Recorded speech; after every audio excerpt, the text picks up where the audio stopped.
Welcome back to Off the Mark Fantasy for episode 3, where we're going through 4 more teams for our club preview series. Come on!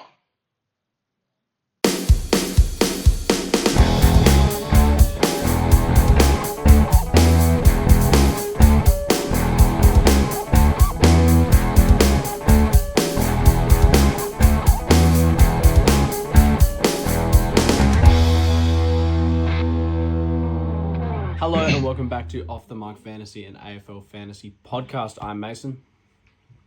And I'm Casey, and very, very warm welcome from sunny Brisbane. I'm Outside, jealous. in the holiday there. The city's over there. It's yeah, bit of fun. So Very whatever, whatever it takes to be on the podcast, So, Of but yeah, course. excited for the next 4 teams. So today we are going through the Giants, the Hawks, Melbourne, and North Melbourne. So some interesting teams here. Actually got to do a fair bit more research than I did on some other teams. And some non-buy teams as well, which is exciting. Let's get straight into it, I guess. I'll start off with the Giants.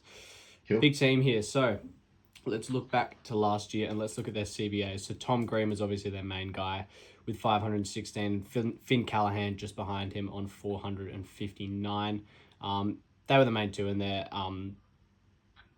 quite clear, actually. Followed by Halloran, who had a pretty good year with 239 CBAs last year.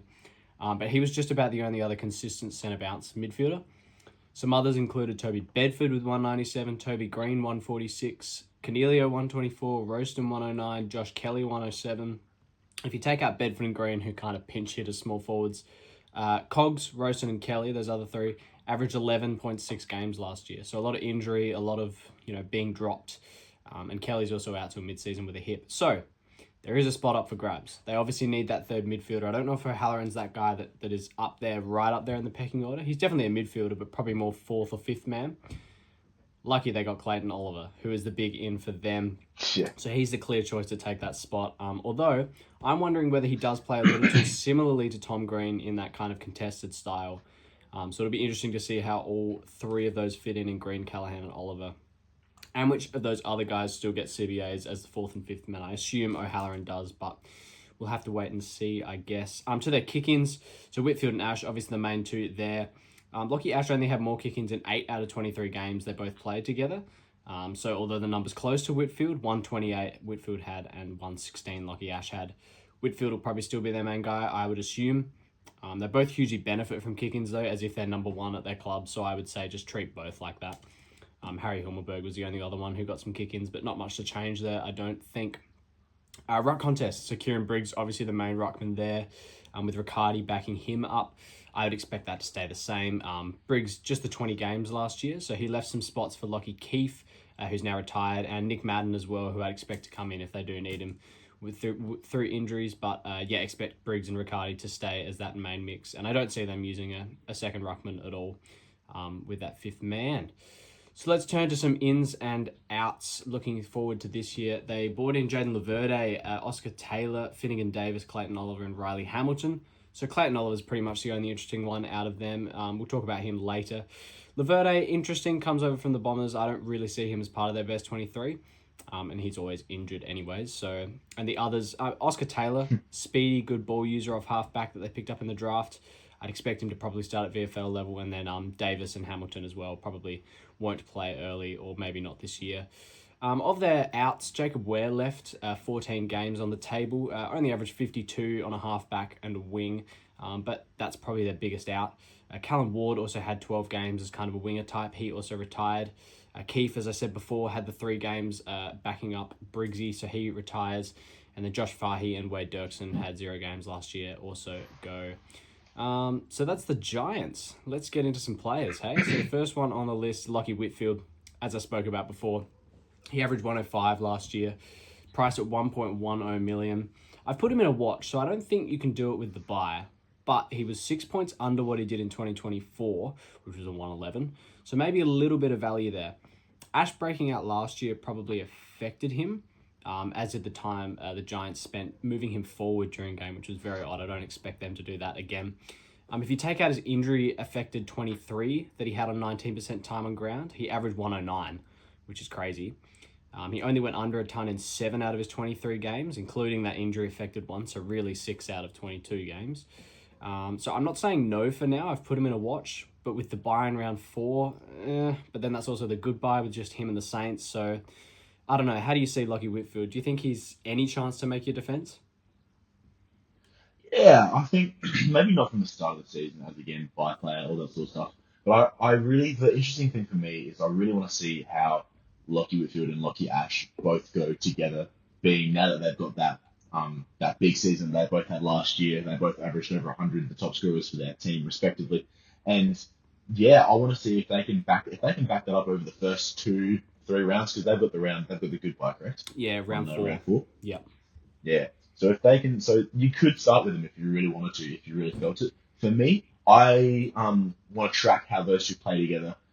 If there's as much just straight ball mongering as there was last year between the two of them when they were getting 1-2s on the go, like all that. I want to see if that happens again, and we can track that during preseason games, obviously. But Yeah. yeah, the good thing about this is they play opening round, so the opening round and the round 4 bye is the only way I'd really consider having one of these players.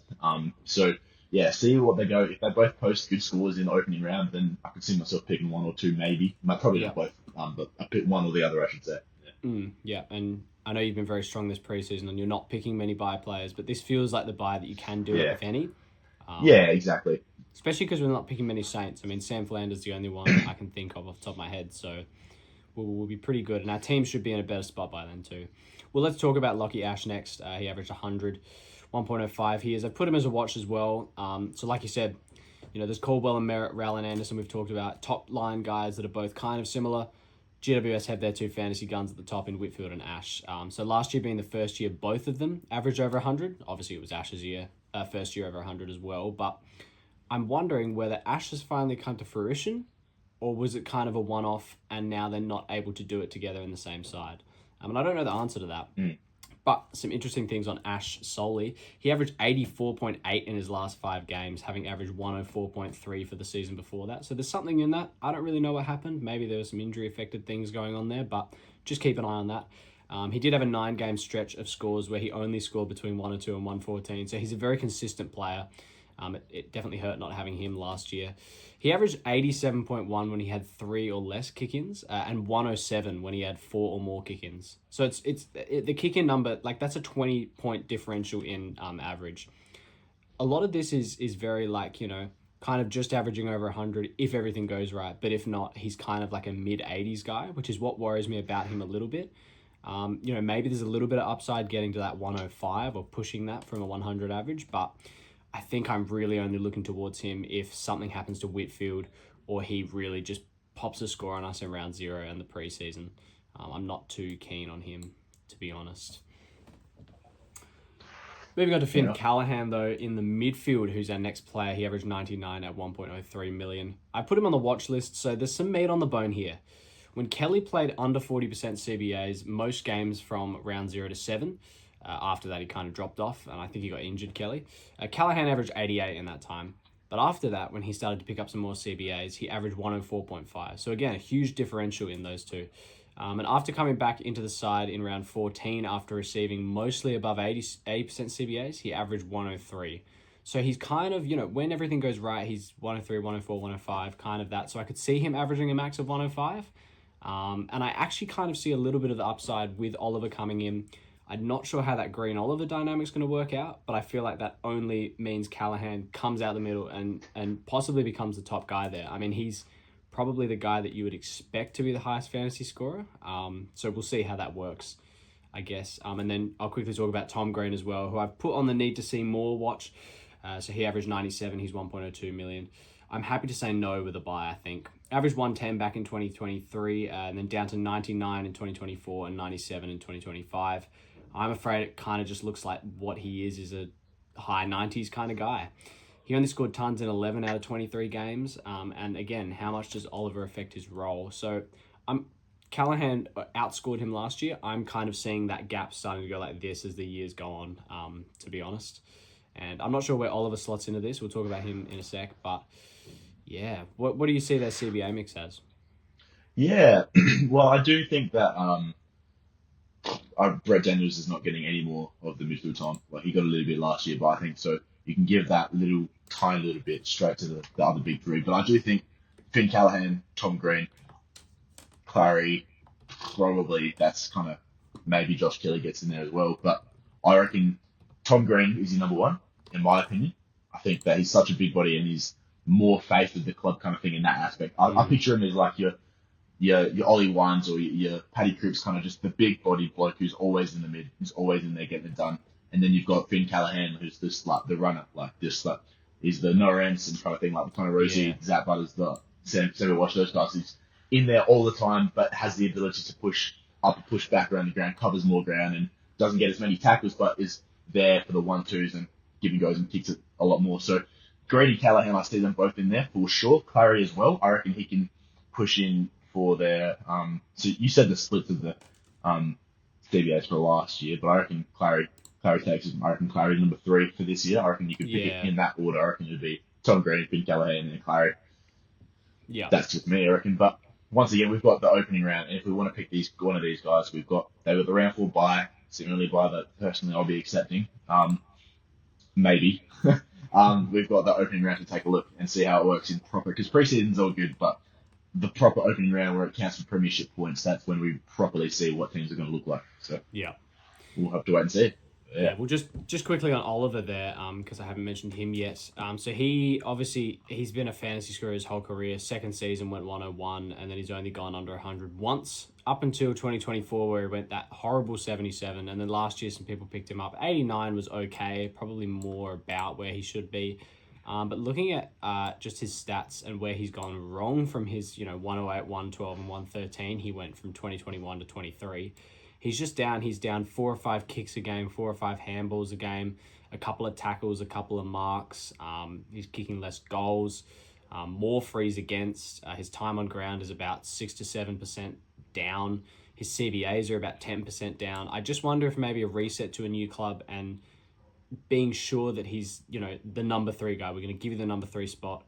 It's a fresh start for him mentally, where he's obviously had those problems in the past. I think that it spells good news for him, but I'll put him on the watch list, but I'm still not super duper keen on him, I don't think. Just a bit risky in my opinion. What are your thoughts on Oliver? Yeah, no, same. Oliver, I've got a little bit of bad vibes with him from because I had him a couple of years ago when he had that really bad season. I had him at the start and then got rid of him and picked him up a little bit again last year. It's a hard watch if there ever has been one. And I think with the start of the season, we have the opportunity to switch and have as many players as we possibly can. Once we get into the first round and we have only 2 trades a week, it's a lot harder to hide behind that. So I don't think I'd want to start with Clary. I think I'd want to wait and see and trade into him. Just at that price, there's so many other people we can go for around the same price or a little bit higher, a little bit lower, who are a lot better and maybe not better, but a lot more reliable, and there's not as much risk. And that's take a risk if you want to take a risk, but at the very start of the season, I feel like we play a little bit safer and save those big risks like Clary for later on in the season with our trades. Yeah, definitely. And I feel like as well, he's priced at around, I think he's 90 something, 89.7 he's priced at. So I don't think he's going to get away from you too quickly. Unless he's scoring like 120s every week, in which case it's not that hard to get him anyways. You could go down from a premium or up from a mid-pricer. I don't think that'll be too tricky for us to do if you're really feeling like you're missing out on him. I'm just double checking. Do you know off the top of your head who they play in opening round? Because I don't. Oh, Yep. Here we go. 1 sec. No, never mind. I should have the fixture in front of me, probably. That would be a good thing to prepare for a Hawks. football podcast. Hawks, there you go. So not the easiest matchup for them. They do even run a tagger, who I wouldn't say would go to Oliver. This is another thing for Oliver that I forgot to mention. It felt like at Melbourne he was the number 1 guy. Even with Petrarca there, he was kind of a mid-forward. They didn't really have another midfielder. Viney was there, but you're not tagging him. It feels like Callahan and Green are more damaging than Oliver is, or at least what we know Oliver as now. He kind of gets to sit back as the third midfielder and just play footy, which I feel like is the best thing for him as a player. So I think that could be a point of view that could give him some upside. But yeah, I'm happy to wait on him. Yeah, sure. Just a couple other guys here that I thought I would mention. Toby Green, I feel some people might want to go there as a forward. He averaged 81. He's 850k. I'm just saying hell no. He's handy as a forward, but with the buy, I'm just not seeing it as a positive. I expect probably that small amount of midfield time to drop. I mean, he only had, regular CBAs from about round 6 to 12 last year, where he was getting around 50%. And that was about it. So I wouldn't expect. GWS had a lot of we're going to play this guy in here for 5 games and then this guy for 5 games, just kind of trialing a lot of things. I feel like they've gone, right, Oliver's our third guy, and here's our fourth and fifth, O'Halloran and Bedford, or maybe Toby Green comes in, but it's less for these guys, I think. So we're saying hell no on him.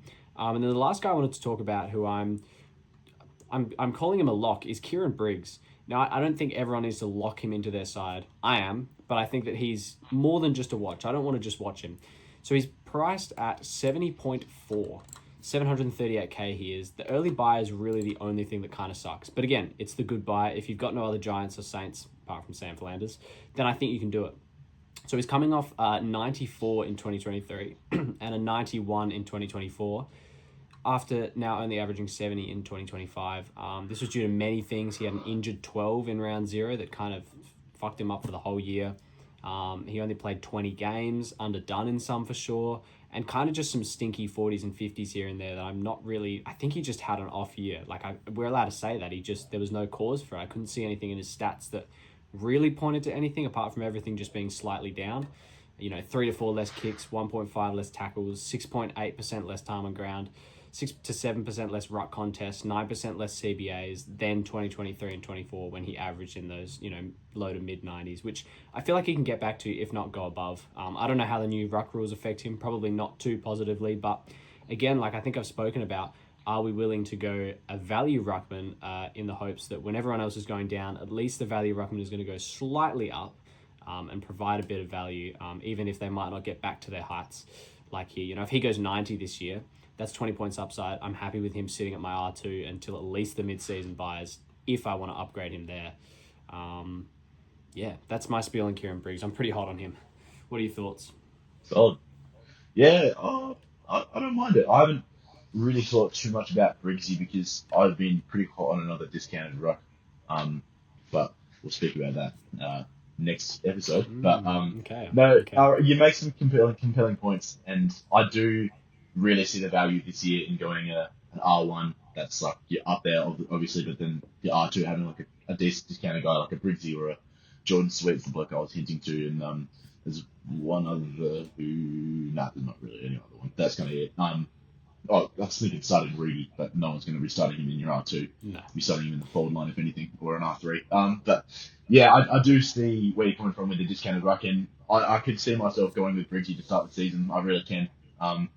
But I just I don't know what it's going to take to get me there. I think I'll have to see some really poor games from Jordan Sweet or some really outstanding stuff from Briggsy, because as they both stand, that's what the two that I'm comparing. And I'll talk about next episode, so I won't get into it now. But yeah. Yeah, well, I think the other thing I wanted to mention with Briggs, I was editing my team this morning, and I have him in there, and I had Callum Coleman-Jones, who's a 230k, as my R3, and I just thought, you know what? If something happens with Briggs and I'm not super satisfied, I would rather have someone there who's at least playing. So I have chucked Reedy in at R3. I'm also open to, there was another guy that I feel like was around the same price. Maybe not. But I think you kind of need to have an R3 that you're pretty confident. Oh, Vicentini as well is the other one who should play early season. I think you need to have one of those guys there if you're going to go Briggs or a cheaper ruckman like a Sweet. Because just in case something doesn't work out, you just, and you're going to have the cash to do it because you're going this, Briggs is 400k cheaper than most of the top of the line ruckman. And believe me, it makes your side look a lot better. I've got, Jordan Dawson sitting at M1 now because I went there. So it's pretty nice to take that value. And I think you can do it. Yeah, sure. I think you can do it. So yeah, he's my one lock. I'm putting a watch on Whitfield and Ash, mainly Whitfield. He's probably the one I'm more hot on. Callahan as well is a watch. I could see him having a bit of upside. Not interested in Tom Green, not interested in Toby Green, and maybe on Clayton Oliver as well. But yeah, that's the Giants. Over to you with the Hawks.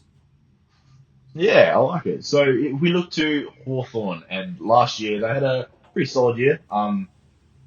Fantasy wise, they did all right. Not too good, but as a whole, in a team, they averaged, I think, fourth or something like that. But individually, their highest scorers were Lloyd Meek with a 93, Amon with an 88, and then Newcomb with an 86. So nothing pops out of me there, other than like your 93 from Lloyd Meek is solid enough. Ins and outs for them this year, they had Luke Bruce retire, Sam Frost got delisted. They traded CJ to Melbourne, Seamus Mitchell was delisted. A couple other guys were traded away, like your Warples and your Jai Sarong. And coming in, they only got draft picks, I believe, and none to Yeah, right. name other than maybe Jack Dalton, who was number 34. And I'll talk about him later with the value people. But yeah, so we looked at their CBAs last year, and right in the middle, it was Ned Reeves and Lloyd Meek with the top two. So I'm tripping balls. Anyway, it was Lloyd Meek was the top. Ned Reeves played one game. I don't know what I'm talking about. Yeah, no, Lloyd Meek player. He was. Yeah, you know where I'm going from. yeah. It comes You up said as the same him thing, because yeah. in his Yeah. one game that he played, he had 89%. It comes Yeah. up as him as the first, Yeah. of course. No. Yeah. Rookie mistake. Hot on Reezy Anyway, this year? it Hot was. on Reezy? Reckon you can pick him? Oh, reckon maybe. Yeah. No chance. Anyway, so it was Newcomb when he was in there. He had just a gun. Newcomb was really solid, and then Will Day was next, but obviously only played the 6 or so games. And then it was Connor Nash, James Warple, and people like Cam McKenzie were in there. Josh Ward had a little bit of stint in there, like 50% game time kind of thing. But yeah, it was mainly your Jai Newcombs, your James Warple, and then Connor Nash played that tagger role a lot, so he was in there. He's a bigger body. For the Hawks, for their kick-ins, you had blokes like your Carl Amon had the most, 96, and then it was Sick Dog, Josh Battle, and that's kind of it. The rest were just here and there. So Carl Amon's really the bloke who takes all the kick-ins. But Hawthorn not the most fantasy relevant with the defenders this year, I don't think. So we look, when it comes to Hawthorn, not too much to talk about because the guy I was big on early in the preseason was Will Day, but obviously re-injured himself, so out. And Lloyd Meek, I suppose you could look at, is for a ruckman, but once again, they've got that early bye, so we're not really looking for any of their primos right at the start of the season. Like Lloyd Meek's a good ruckman, but I don't see anybody starting with him when you've got players like Sherry and Max Gorn and stuff who are don't have an early bye. So do you think he presents a little bit of value even at 93? Like, do you think he can get to that 100? Yeah. I think he can get to 96, maybe 97, 98, but yeah, probably 100 value, maybe. I don't see too much. That up 3 points, up 4 points, and if you can see him getting to 100, I'd say that's maybe a value. But then in the end, that's only like 4 points improvement. Yeah, you get him up 30 or K, something 40K. Not the most value, especially in a game where there's so much value right at the start of the season. Now, speaking of value, this is someone that I have been hot on ever since I saw the videos up on Instagram of the Hawks preseason game. Preseason trainings and things like that. And someone who is a forward status for our fantasy game, but is playing a lot of time in the midfield, replacing Will Day, is Connor McDonald. So, yeah, really, really excited about Connor McDonald. So, he hasn't burnt the house down with his fantasy averages. Like, he's only played 4 years, so 2022 averaged 50, then it went up to 70, 78, and then back down to a 69-ish last year. So, nothing that jumps out at me there. But he was playing predominantly as a half forward and playing not as a midfielder. Now, he only played in the midfield 2 games last year, and those 2 games he averaged 91. So the first game was against the Eagles, and he scored a 93, and the next game was against the Crows, and he got a 89. So 2 games that he had in the midfield and that was like proper CBA time, so in there a fair bit. I think those were the game where it was Warple or someone got suspended and Will Day was still injured, or something like that, or someone was suspended for a couple of games, or maybe it was just no need for Connor Nash, one of the two. I really didn't see, but that was the reason he was in there. And I think now that Will Day is gone, Connor McDonald really has access to a lot of midfield time. Could eventually become our DPP player that we like so much, but in the forward line, when there's not much value anywhere at all, I really like him. 714K, and yeah, I think that's got some real upside. Even if he can get his 68 average up to an 80 over the first couple rounds before he has that, not before he has the bye, he's like round three, so that'd be Yeah, round opening round, three. round one, round two. Yeah. You could, if he has stellar first three rounds, you could either hold him or you could keep him on. That's the only way I really see having a fly player is someone with such value as he has. And yeah, I really think he has the potential to burn the house down. But once again, Yeah. opening round, we'll have a look, see what he scores, that kind of thing. But yeah, any thoughts on McDonald? Well, I've definitely heard the raps for him this preseason. I know that David King mentioned him when he's going around all the preseasons. Said that he was flying.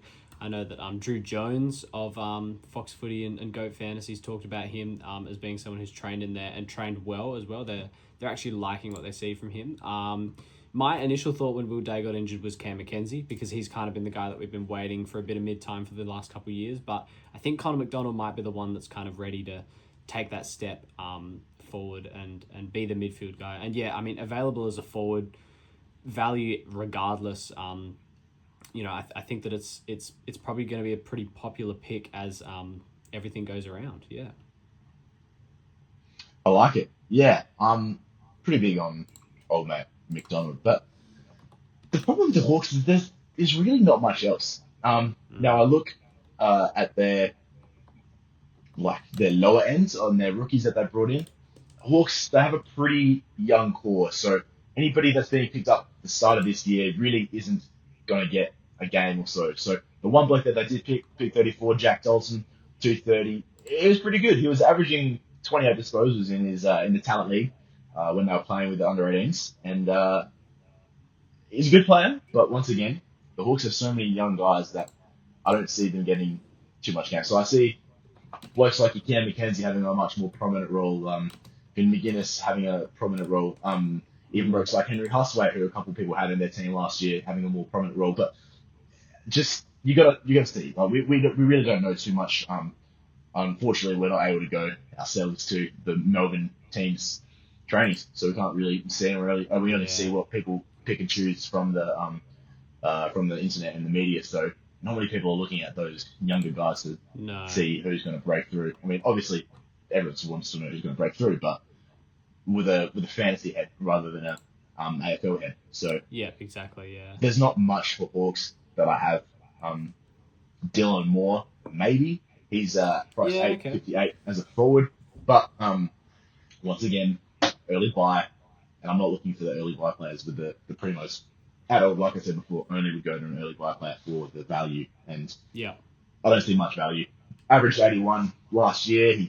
He had a really good 2024. As we remember, he was a lot of our F1s for a while, in fact. Yeah. Um, but but yeah, no, I don't. He has a high ceiling, but his floor is just too low. He scored 42, 45, 48, as well as like 120s, and he even had a 143. But I can't see us going there, especially with the early buy. But Yeah. apart from that, that's kind of all I had. Is there anyone else you wanted to talk about from the Hawks that you Not see? particularly. I mean, Cam Mackenzie was kind of one that I feel like will be popular because of this day injury. I think we're going McDonald over him, and with the forward status, I mean, yes, he's I think 60K more expensive, but I think you would just rather do that. But Mackenzie could be some value price at 62. But there's not much. They didn't really lose Mm. anyone or gain anyone, so I don't feel like much is going to change. The Will Day thing is really the only Yeah, real interesting thing that has happened there. So yeah, there's not really too much, to be honest. I mean, I wonder maybe as forwards, I have heard that guys like Ginnivan and Nick Watson are going to get some more CBAs kind of as pinch hitters. Maybe there's a slight uptick in them. Nick Watson's priced at 49.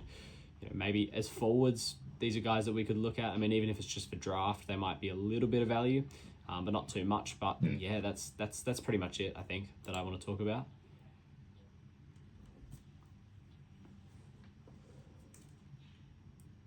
Sold. Oh, I've lost you there. Hold on, you're back. Sorry. Yeah, got you. Come here. Yeah. Gotcha. Um. Yeah, that's Hawks. Moving on. There we go. Let's go to Melbourne now. And Melbourne are quite interesting. So let's look at their CBAs from last year. Obviously, We've spoken about Oliver already, who was there, and Petrarca as well, who we spoke about last episode. Go check that out if you haven't yet. So they were their two main mids, Oliver 446 CBAs and Petrarca 430. He actually had more than I thought he did. I thought he played more of a forward split. But behind that, it was Cozzy Pickett at 388, Jack Viney at 349, and Trent Rivers was the only other major-ish one at 129. He had a little patch in the midfield as well. But apart from that, it's not too much. So with Oliver and Petrarca going, I see... I'll talk about Pickett. I'll talk about Viney later. Rivers could have a slight uptick. I'll also talk about him later. Maybe that could be a little bit of value, although we did see that when he went into the midfield last year, he wasn't as good as we thought he would be. The main one here for the CBAs is I could see Harvey Langford spiking up. He's, big-bodied midfielder. We saw him play last year. A lot of people had him. So I could see us benefiting from a bit of midfield time from him. He's priced at 600 and something, I think. There is 658k, so it could be a bit of an uptick for him. In terms of the kick-ins, this is a really interesting one. So Stephen May was the top with 78. He was told to explore his options in the off-season. So I wonder how, willing they're going to be to play him. Similar to the Zach Merritt thing at Essendon, are they going to want to play, or even Will Setterfield, are they going to want to play a guy they didn't want there in the first place? I don't know. I mean, he's still a good player. He'll still get games, but maybe he's not the number one kick-in guy anymore. Jake Bowie was the next one, who the D's love, but he is injured for a fair bit. So then I looked to the next one, and it's Christian Salem. And I'm quite hot on him. Again, I'll talk about him later, but I feel like he can really have a big year. He's had, I think, a year or maybe two uninjured, which is something that's not too familiar for Christian Salem. He's always injured, but yeah, so maybe we can see an uptick in kick-ins for him. And obviously with the ruck, it's just gone. We'll get to him later. There's not much more to say on that, although they did recruit some people who we'll talk about now. And, since we're going off rucks, they recruited Max Heath, who a lot of us have had in fantasy, not to play, but he'll be the main backup. They also recruited Kalani White. They drafted him, I think. So neither of them I don't think will play, just ruck depth. Chango Jiath, 553k defender. He should slot straight in where Judd McVie left for Fremantle. So I think that's pretty much a straight swap there. Xavier Taylor, 310k defender. He was pick 11, but haven't heard much about him yet, so not sure. Although the D's lost a lot, so there's definitely spots up for grabs, so watch these rookies. Oscar Berry, 230k defender, haven't heard much about him, probably won't play. Riley Only, 230k mid, again, haven't heard much about him. Brody Myercheck should lock a spot down in the forward line if he can get fit, so he's a 616k forward. Latrell Pickett could be selected early. I've seen some clips of him in the preseason. He looks outstanding from a football perspective. Fantasy, maybe not so much playing as a small forward, but just a watch on him, he could get selected. And Thomas Matthews, the other draftee there, probably doesn't play early. But the main one is Jack Steele, who I will talk about in just a second. And the players leaving, there's only a few main ones. They lost a lot. So Kynan Brown, Tom Fullett, and Marty Hoare, Oliver Seston, Will Verrill, all leaving. Tajwell Woden, Jack Billings, played minimal game time. The big ones are Charlie Spargo, 10 games he played. Judd McVie, 17 games. And then obviously Oliver and Petrarca at 22 and 23 games. So that was them last year. Let's get into some players. So Max Gawn is the big ruck at the Demons, average 113, priced at 1.18. I don't know if this is going to surprise some people, but I'm putting him in the hell no category. I just think we can't go there. He doesn't have an early buy, which is good, but I think if there's any year that we can say, hey, let's not pick Max. He's getting old. It's going to drop off at some point. It should be the year that these massive ruck hits are going to come with these rule changes. And I feel like there's a lot of things set up to kind of, have Max step back and go, you know what, the game's gone past me. I'm not a star player anymore. I'm not too keen on him. Priced at one of the most expensive players in the game. Not too keen on a guy who I'm not confident in. But next, I am very confident in this guy, and that's Jack Steele. I'm locking him in at $1 million, average 95.9, and he's priced at the same. I think he's one of the biggest locks this year. I think you have to have him. There's no early buy. He's a proven scorer. He moves to being the number one mid at Melbourne, probably. And he's priced as low as he has been since 2018, if we don't count the COVID year in 2020. So had a real, not even an off season last year, average 95, but he's had some good years. So averaged 106 in 2024. And since then, he's dropped by 3 kicks, 1 handball, 1 mark, 8% time on ground, and 9% CBAs. He has gained 1 tackle. But if we add up all those points, that adds 10 points to his average, which puts him at 105, which is textbook value for, this underpriced premium, mid to high 90s, going into the hundreds. That's exactly what we want to look for.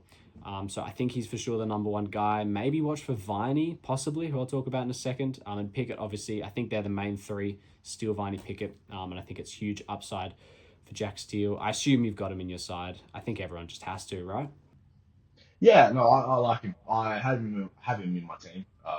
Not currently. I just traded him out earlier on, literally just before we started, because I was just mucking about with uh what's it called, structure with Connor McDonald in my Mm-hmm. team. But he will be in my team for sure on round one. So got to find a way now to get him uh in my side, because he's a gun, and I feel like he left the Saints because he had a couple. Not that he probably wanted to leave the Saints, he's captain and all that sort of stuff, but he's at the Saints. He's played a couple of games in the sub. He's played a couple of games outside in the midfield. I Yeah. think it just goes to the Melbourne, goes to the D's, and the D's, hey, they weren't going to play in midfield. Well, guess what? We are. We don't have Striker. We don't have Oliver. Mate, you're it. Enjoy. Yeah. 100% CBAs, 100% of the season. Have fun. Do whatever you want. You're a star. Goes in your back.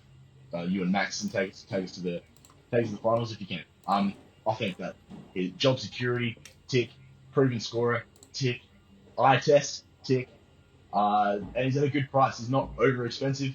He's not under $1 million, but I think he's at the right price, which a little bit of meat on the bar. I reckon average like 3 or 5 more points than what he already has. But we don't need that average. We just need the consistent scoring. And I think Yeah. that when you think consistent scoring, you think Jack Steele of the past. He's certainly done that in the past. I reckon he can certainly do it again. Yeah. So if you take his adjusted score, taking out that game where he had 29%, Tog with a 25, he averages 99, so pretty much 100. I mean, if that's not enough value for you alone, even without the fact that he's going to a club where he's going to play way more CBAs, then I don't know how else to convince you. I think he's just the lock of all locks. Yeah, perfect. On to the next guy, Christian Saylor. I'm pretty hot on him as well. I do have him in my side currently, although that could change. He's a little bit expensive at 975k, but I've put him on the watch list. So the kick-ins are what I'm interested in here, and I mentioned this before. So behind Bowie in May last year, Bowie being long-term injured, May being told to explore his options, and unsuccessfully doing so, means surely Salem jumps to that number one guy. Trent Rivers, who was just behind him in kick-ins, probably also gets some midfield time, as I mentioned before. Judd McVee's gone too. I just feel like he is the main guy back there. You know, experienced head. Yes, he's a bit older. Yes, he's had some injury issues, which are probably the two flags. But, you know, premium defender who should, you know, hit 100 having averaged 93 last year. So there's a bit of, you know, value. But even if he doesn't and he just sticks at 93 to 95, I think that's still a great pick in the defense where we're kind of shouting out for premiums that don't have a buy. I think, you know, apart from Rosie, Salem's the only one that I could probably put my confidence in, and I have put him there at D2. Any thoughts on Salem? Yeah, proven scorer. I mean, he kind of flew under the radar because he's not as consistent. But he definitely has the ceiling. We saw some proper ceiling scores from him last year. Really impressive stuff. So I definitely think he can. It's just the consistency that I'm worried about. And if he Yeah. can, I mean, he averaged 93 last year. He's definitely consistent to some sense. But if he can raise his floor, if you know what I mean, like if his floor can be like an 80, then I think that's a really good sign. Like if he doesn't go below 80 for the year, that'll be unreal. And with those ceiling scores that he can score, that would be perfect player to have in our team in the defense as well. That doesn't clog up a midfield spot. It's something we like. Yes, there's value in the Yeah. midfield, but do I see Salem as a value pick? Not really, but I see him I could see him averaging maybe not 100, but averaging the same, maybe even a little bit higher, 95 to 98 kind of 95? thing. Yeah. Yeah, yeah, but no, I do like him. Probably won't be starting with him. I like a few other people in defence a little bit more, but Okay. still a great player for sure. Yeah, couldn't fault you for picking him. Yeah, I think so. The fitness is probably the only flag. So last year played 23 games, but then the years before, 2024 he played 17, 23 he played 16, 22 he played 13, and then back to 2021 was his last, you know, real proper year. He played 24 games and averaged 92.9, so literally the same. So the key really is if he can play all the games. You know, a couple years before that, 2019 he played 20 games, averaged 89. So the games are that's literally it. And I think as well, particularly if he does get, you know, no injuries this year, it'll be the first time he's actually backed up a season not being injured. He's never actually played 2 seasons without being injured in a row. So I wonder what he can do there, building his time on ground to be a bit more, taking a bit more responsibility there. He is 30, which I feel like for these kind of halfbacks is like a good age. It's not real, bumpy, contested football. We've seen Zorko do it. We've seen Nick Newman do it. We've seen Doherty do it. We've seen a bunch of these players come in at older ages and maybe not be in the midfield anymore, go to halfback and thrive. So I think he could be that guy. And so could this next guy I'm talking about, Jack Viney. Now, I haven't actually seen a lot of people mentioning him, but I feel like he should be getting mentioned. He's 927k, average 88, and I'm almost putting him in lock, but we'll watch, I'll be conservative, but I'm pretty hot on this. So he moves from probably number 3 mid behind Oliver and Petrarca to number 2 now, definitely, if not number 1, although I think Steele is probably above him. Average 96 in 2022 and 100 in 2023. I could see him going 95 to 100 again, backing up those scores a few years ago, which gives him about 7 to 12 points of upside. Has him averaging almost 100 as a straight mid. We'd rather him be a defender or a forward, but that's still great. So the last 2 years, 2024 and 2025, he's averaged 87 and 88. He's had under 70% CBAs those 2 years, as opposed to before when he had over 70%, averaging 96 and 100. So I think that those CBAs are what's been holding him back, and I do not see a single world where he gets under 70% CBAs now with Oliver and Petrarca gone. He's 31, but like I've said with Salem, I'll say it again, look at Zorko, look at Gorn, look at Treloar, all of these older guys above 30 who have just kind of, maybe not Gorn, but Zorko and maybe not Treloar, Zorko. We'll go Zorko. He moved to that kind of like halfback, made a new role for himself. I feel like Viney can take on not a new position, but a new position in the side as a bit of a higher midfielder. Melbourne probably won't be as good as they were. Well, not that they were great last year, but they probably won't be great this year. They've lost a lot. I think he can just go in there and go, you know what, I'm going to play some good footy. I'm going to help the young guys through. And I think he can kind of reinvigorate himself. And no buy. So I think that's a really important thing as well under Emil. I actually took Sam Walsh out of my side this morning. I thought, you know what, I can't do it with the buy. I don't think I'm going to do it. I think I'm going to wait until after his buy. And I didn't really find anyone to replace him. I just went up to Dawson. But you know what? If I want to upgrade somewhere else, I think Jack Viney might be the play in the midfield as, a M2, M3, depending on how you're structuring. I'm quite hot on this. And I'll quickly talk about Cozzy Pickett as well, who's in that midfield. So he's a mid forward. Average 87, price at 915k. I need to see more from Cozzy. So we only had 50 less CBAs over the year than Petrarca, which is not a lot at all. They pretty much had the same. So I don't think his market share goes up too much. They like him in that kind of mid-forward split. I think Steele takes majority. Viney has a slight uptick. And then it's probably guys like Langford and Rivers who take more of the Oliver Petrarca, CBAs. Pickett, I feel like he's kind of, I don't know if this is going to make sense. I feel like he's playing at the maximum amount of CBAs that Melbourne want him to. They like his mid-forward split. Okay. And I don't think they want him to play any more midfield time because that takes away from him being a forward, which I think they want him to be. So I think he could probably go 85 to 90 again. He averaged 87. So it's not a bad pick. There's just no value there, so I'm not super keen on it. And if I could see, him playing 70 to 80%, 75 to 80%, pure midfield CBAs, or for them to come out even and just say, hey, we're going to play Cozzy Pickett as a midfielder. He's going to, might rest forward a little bit, but he's a midfielder. He's a 75 to 80% midfielder. Then I could be more persuaded to pick him. I'm just not super keen on him as, the mid-forward kind of split, really. How do you see Viney and Cozzy and kind of the midfield mix and wherever there's any value in there? Yeah, I don't know. I was big on Cozzy for a lot of the season. I had him right into my team until I want to say 13 seconds ago when I switched him for Steele when I was trying to do my muck around so I can talk normally about fantasy instead of having Cozzy over Steele on my team. Anyway, but I do like what I see. I think he definitely would play some midfield time. I see him playing a little bit more than last year. I know you said you reckon he's at his maximum, but I see him upping his CBAs by a little bit. So just because he's so impactful, and Melbourne have Myercheck now. They have a couple other forwards coming through.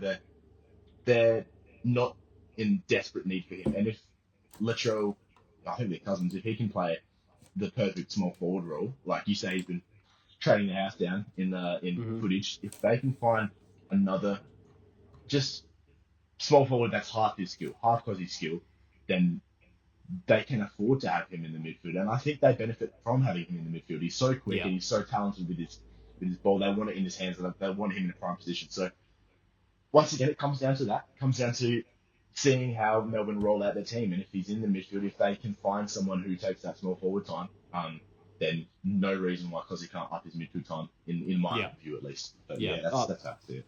I completely agree, and I think that actually, when you look at Melbourne, I mean, Steele, Viney, Pickett, that main three, they really complement each other, especially if Cozzy's playing a lot of midfield time, and then even Rivers is kind of a defensive midfielder, Langford is a young and upcoming contested beast. I think that they've got some good things going on if they can get it right, and yet Latrell Pickett's probably the one that if he can come in and kind of make an impact, I don't think they have really many other up and coming. Smalls really that I can think of that could take kind of Cozzy Pickett's forward time. So yeah, I don't know. It'll be an interesting one for sure. But yeah, for me to pick him, I would need to explicitly hear or see that in the preseason. This is maybe one Yeah. where it would have been nice to see him in opening round, but regardless, I got a couple more here. Yeah. So Trent Rivers, he could be in for some more midfield time, but he is a defender. Average 82.4 last year, priced at 865k. I'm putting him in the hell no. So I think last year, I actually floated with him a lot in the preseason last year. We were all hoping he'd get more midfield time. I don't remember why exactly, but he actually did in parts.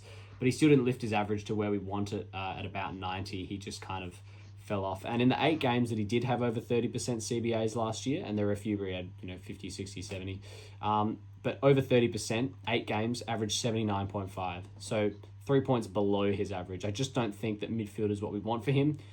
He might just be an 80, 85 guy like that. That just might be him. Maybe this is the year it changes, but I'm not willing to take a punt on him at 865k when he's only, just over 100k down from someone like Salem, who is just so much more attractive at a slightly higher price.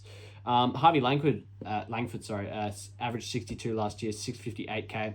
Putting him on the watch list. I have floated with him through my team in the last couple of days. He should get an uptick in CBAs, but I think he's still more around that 75 mark, which is still good, priced at 62, but I think for that value, I'd want to be seeing like an 80 or a 90. I just feel like, if he's scoring 70s and 80s, it's just kind of not enough value, and you're not going to make money quick enough on a guy like that. You'd want him to be, 90s every week, and then he's going to make you money quite fast, and you can get off him quickly because he's not the type of guy you want to keep in your team. So he could be some value. And look, if he performs really well in the preseason, I could see myself picking him maybe, but yeah, not too keen on Harvey Langford. But we'll watch. And just last one here, Changu Jath, a defender, priced at 53.7. He's 563k. He's a watch as well. So McVee leaving leaves a spot exactly for him. McVee only averaged 54, I know, but Jath's a better player and maybe not super fantasy friendly. I think he could provide upside from his average. So he's priced at 53, as I said. I think he surely goes 75, which I know I just said Langford scoring 75 is not exactly what we want, but Jath is a defender, it's kind of more around the mark we'd want to be seeing there. He's got no buy. He's in a nice line where the only option at that price in the defense is probably Kitty Coleman that I could think of, around from like 550 to 650, who obviously I 100% think will average more, but he does have a buy. He is coming off, he's done 2 ACLs, right? I wasn't sure when I was writing my notes, but I think he's done 2 ACLs. Yeah. Coming off 2 ACLs. I know they're saying he's training the house down, but are you better off to just go, you know what? I'm just going to try Jath, even if it's just for the first couple of rounds, and then you pivot to a Kitty Coleman. Or you could be in for some huge upside picking a super unique player who ends up doing better. I'm not going to be picking him, I don't think, but he could be a contender for that kind of, D5 spot before your rookie, or D4 spot if you were really looking to go there. Yeah, but that's the Ds. Lots of players to look for there. So a lot of watch lists, and the only lock I have is Jack Steele there. But yeah, anyone else that you're interested in? Yeah, I was actually. Did you? I might have missed it when we were doing the connection issues, but did you just talk about Xavier Lindsay at all? I didn't talk about Xavier Lindsay, so I was going to write up a little bit about him. I just feel like he's at a really awkward price. So I feel like if you're going to go there, I would almost in every scenario rather try and get the cash to go up to Langford, just because I feel like the upside there is 10 to 20 points more, and you're only paying, probably 5 points more. I'm not sure of the exact maths. He played well last year. Obviously, there's some spots open in the defense for him. He'll definitely, score more, average 52 last year. and actually has an adjusted score of 61, so that's 9 points ahead because he did have a couple games as sub. And with that rule gone now, I feel like there could be some real upside there, but I'm not super keen on him, especially as a straight mid, Okay. which I think he is, yeah. But I put him on the watch list probably. I think you could pick him, but yeah, I'd almost always, if you can, want to try and get up to Langford, or even someone like a Cam McKenzie, maybe. More around that 600k price range is what I would be wanting to look. I feel like the 500k, there's this weird spot between rookies and mid prices where it's like under 600k but above 400k that it's very rare that I could see someone going from, as Lindsay is, what is he, 550k, he would have to go up to 800,000k to be good value, and I just don't see him doing that. In the defense and forward, it's great, but not in the midfield, I don't think. So I'm a bit hesitant on him, but you absolutely could pick him, I think. Yeah. Yeah. Cool. All right. There Very we go. good. All right. Well, North. Now, Ooh. here's a fantasy team. Here's a very fantasy relevant team. So Yeah. North Melbourne, obviously, as we know, not the greatest team as far as footy goes, but boy have they got some scorers.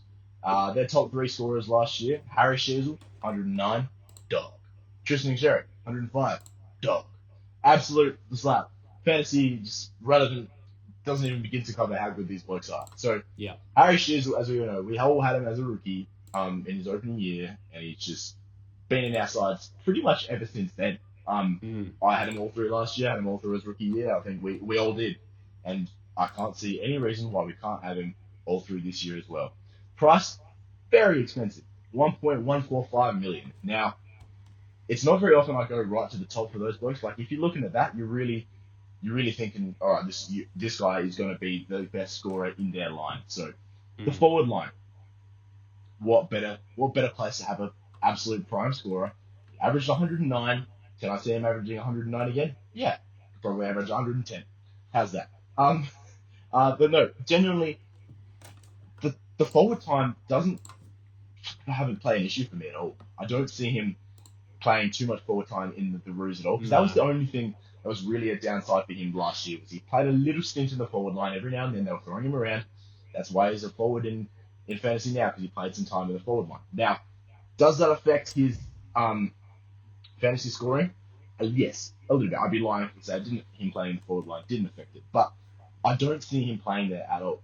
He doesn't really have the need. The Kangas don't really want him there. They want him with the ball. Like, Clarko got absolutely hammered for letting Sheeds just absolutely rack up in the back line, so they moved him forward.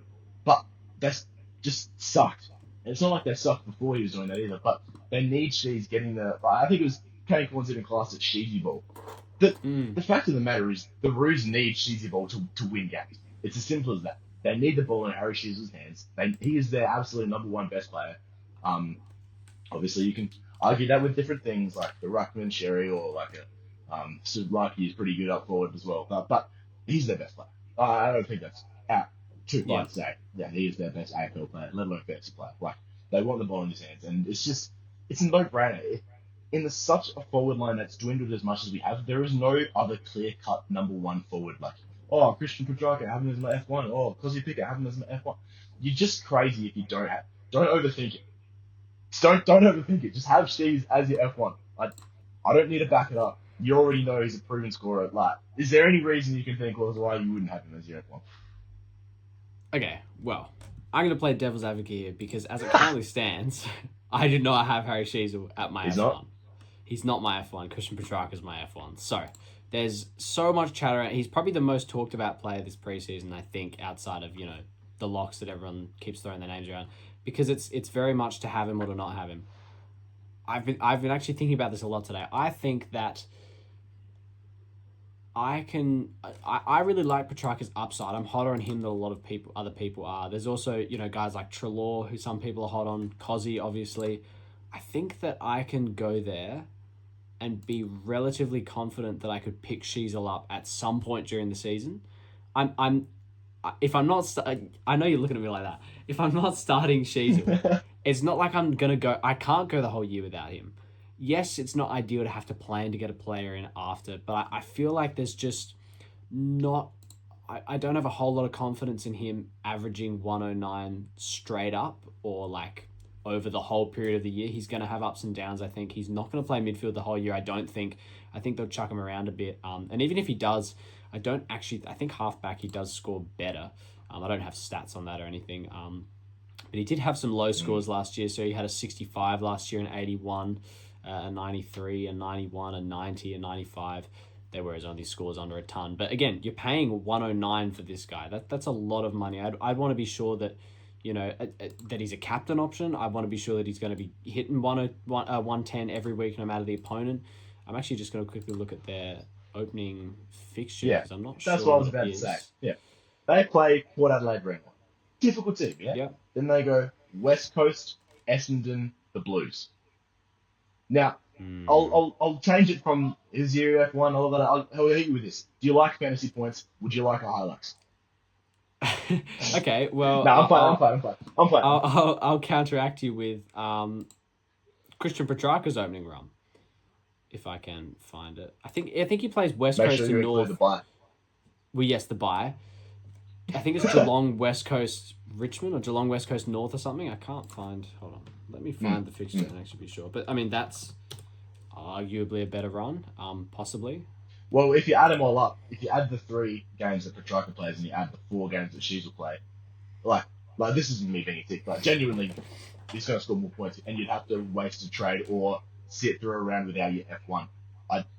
You do you. Okay, well... End of the day, it's a competition. But again, I know it's not smart to plan trades, but my plan for Petrarca is I have him sitting at F1, and but by the round 2 bye, they had the round 2 bye, right? Or is it round 3 bye? So I get 2 games out of him, 3 price rises. By round 3, we should know that some forward should pop out at us that is going to do something similar or slightly less than Harry Sheezel is. And if not, it's just Harry Sheezel. I'm okay with going, you know what, Petrarca, West Coast and North as your round 1 and 2, bang, bang. That's 2 ceiling scores, captain-like scores from a guy coming to a new side. And if he gets to his buy and I go, you know what, I'm going to upgrade, I'm going to get him to Sheezel, who, could be priced at slightly less or slightly more than he is now. Or some, Graham Myers could be popping off. You go, you know what, I'm going to go Graham Myers. Someone like that. Actually, they have the round 2 buy, don't they? Geelong. Yeah, so you could hop on a Myers or a Manor after that. I personally have more confidence in going against the grain and then being able to pick my forward when Petrarca's on his bye, or worst case scenario, having to hold him. He does have Melbourne after his bye, so that could be a huge game for him. I absolutely think that picking Harry Sheezel is a good move. I don't think it's a bad move, but I'm veering on the side of using the cash somewhere else and hoping that I can get him at some point and just kind of hoping that he won't burn me. I'm just not a huge fan of paying for a guy that big. I would rather use my money somewhere else where, if I use that money in the midfield, it's easier to get to guys around in the line if someone fails. If Harry Sheezel fails and I've picked him at 109, the only person I can trade him to is someone who's probably going to average less than 100 because that's all we have in the forward line. He is a mid-forward, so you could use DPP, but that gets confusing. I don't know. Sheezel just gives me an off vibe. I don't like picking him and spending that much money on him when I can spend it elsewhere. That's my view. But I absolutely can see the upside of picking him at F1. I don't like the way you're looking at me right now. Cool. All right. Tristan Xerri in the ruck. He's an incredible... No, I see where you're coming from. Each to their own. I'm going to start him. It's not very often we disagree with fantasy stuff, but I like it, and we'll see how it goes. We'll see. And of course, things can change. It's a long time till fantasy starts. Of course, yeah. Anyway, moving on. Tristan Xerri. Is he your rough one? Is he your R1? Yes, he's my R1. Yes, Tristan Xerri is my R1. I'm not that dumb. Okay, good. Yeah, okay. The bloke averaged 105. I read out the fixture before. Plays Port Adelaide and goes against what I say. See, that's a much better matchup for rucks as well. Yeah. Is that Port Adelaide matchup? Sweetie is a lot easier to score again. Yeah. He plays Jordan Sweet. West Coast and Essendon don't have a ruck. Pitto's a little bit harder, but hopefully by then Pitto's injured himself and we all have a really cheap Liam Reedy in our team. And Sherry can feast on that too. Sorry, not hopefully. Sorry, mate. You know what I mean? But it's clear cut. He's the best ruck in the league for fantasy wise. Under max, I'm going to say that. But then again, Max probably might not even have as good of a year as you said before Yeah. with his age and all that sort of stuff. So I can see Tristan Sherry being the number one ruck points wise, 100%. I don't find that a crazy call. I think that that's something that we can definitely see happening this year. Because your other big blokes like Rowan Marshall, he's got TDK in his team now. Max Gawn's getting old, as you said. Tim English might. Yeah. Tim, the Rucks is an interesting conversation. Tim English, Darcy Cameron, I feel like those type of players who get more of their points from around the ground and marks and goals and that kind of thing will benefit from these new ruck rules, and the bigger bodied rucks like your Max, your Sherry, all that those blokes. Even Max kind of might benefit in that same Tim Yeah. English category, but we don't know. It's as simple as that. We really don't know how it's going to affect them game wise and fantasy scoring wise. So we'll have to wait and see. But until then, I'm happy to take this run that Sherry has Yeah. and just have him as my R1. Yeah, Yeah. not much else to say about that. Yeah. Anyway, I didn't even get to the Roos. I was so excited to talk about Sheeds that I didn't even get to talk about their last year. So they well, what do the Roos do? We're already at an hour. I'm just going to talk about the important stuff. Go ahead. CBAs was LDU, Luke Parker, and George Wardlaw when he played. I really like George Wardlaw, maybe not as a fantasy prospect. He's a little bit overs in the sense of price. Where his price is. His price is 713. If George Wardlaw was 600k, I think it would be a no-brainer, and we'd all have him in his team. I could see him averaging 80, but I can't see him getting to there as quickly as we need with that price rise and that sort of thing. So I like him, but maybe not. The one that I do like, obviously, and that a lot of people will have in their team, in their defence, is Colby McKercher. Price at 78. We all know how well he can score. He's 823k. He's currently my D2. Yeah, he's currently my D2. He will be a lot of people's D2, D3. If you're crazy and you don't like fantasy points or highlights, he's your D1. And I just, I can see him averaging, what is he, averaging 75, 78? I can see him averaging 85 to 90, easily. Yeah. Easily. Yeah. If I was crazy, I could see him averaging 95 to 100. But that could happen. I could see that happening. Yeah, exactly. But I think 90, maybe even 90, 95, I reckon that's 100%. You could almost write that in, send it off, say thank you next year. Yeah. It's as simple as that. There's not much stats that I can use for North Melbourne because they're such a bad team in sense of like genuinely footy goes. So it's hard to pick and choose stats because matchups for them aren't as good as matchups are for other teams because the better teams can feast on the worst teams. So it's not necessarily matchup dependent. It's kind of who can bomb it into the defense to get it to like your Caleb Daniels and your Sheezers and your Colby McKerchers more like. So sometimes even the better teams are better for these worst teams and these defenders because the ball will be down there a lot more. So I'm not going to pick and choose cherry pick stats with a team like this because it's hard to do and we don't really need to. All you need to know is that Tristan Sherry is really good, should be R1. Harry Shears was good, but there's an upside and a downside. So as you said, up to you. And Colby McKercher, I think we should all have in our team as well. Yeah. Just peculiarly because the first 4 games, and then even then they play Brisbane, and then I think they go. Whatever.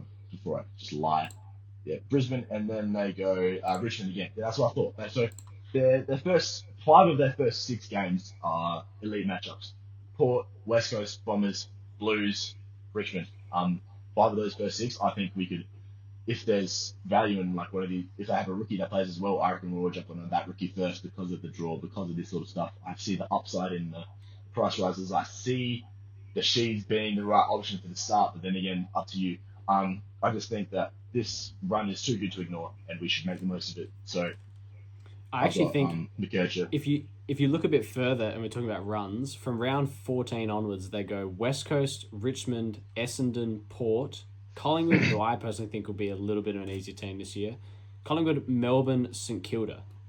Let me read that out again. West Coast, Richmond, Essendon, Port, Collingwood, Melbourne, St Kilda. So they've got some good runs in there if you want to have these players for a stretch, if you see some value in them.